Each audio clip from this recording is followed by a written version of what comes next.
دلته د افغانستان اسلامي امارت ولایتي مسؤلین، دیني علما، قومي مشران او ګڼ شمېر مجاهدین د اسلامي امارت د پخوانیو مشرانو روح ته د دعا او د هیواد د خپلواکۍ د لمانځلو په موخه راټول شوي دي.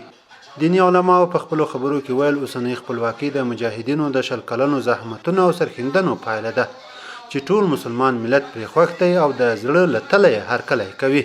د مجاهدینو قهرمانو اتلانو د فدایانو د وینو برکت، د هغو بندیانو د وینو برکت، د اسارتو د بندیخانې برکت، د شهیدانو د وینو برکت لله الحمد چې نن د هغو ټولو ثمره همدغه راغله کنه چې الحمدلله شرعي نظام قایم شو، اسلامي امارت راغی.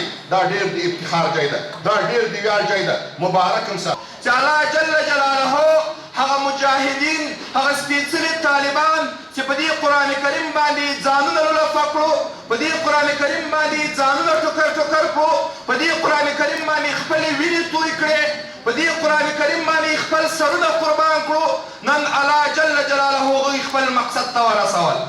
په پکتیکا ولایت کې د اسلامي امارت ولایتي مسؤلینو خلکو ته د هیواد د خپلواکۍ مبارکي ورکړه او ترڅنګ یې ولس ته ډاډ ورکړ چې د اسلامي امارت مجاهدین به په خپل ټول توان د خلکو د سر او مال د خوندیتوب لپاره هڅه کوي.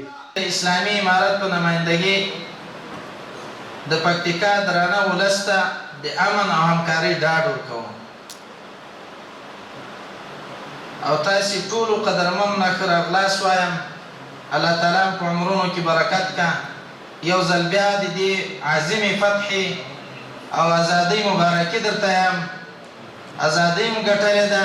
الله تعالی په ټولو امورو کې موفق لره. د یادونې وړ ده چې تېره شپه د امریکا په مشرۍ د ناټو ځواکونو اخري عسکر هم له افغانستانه ووت او هیواد له نږدې 20 کلن نظامي اشغال نه په بشپړ ډول آزاد شو.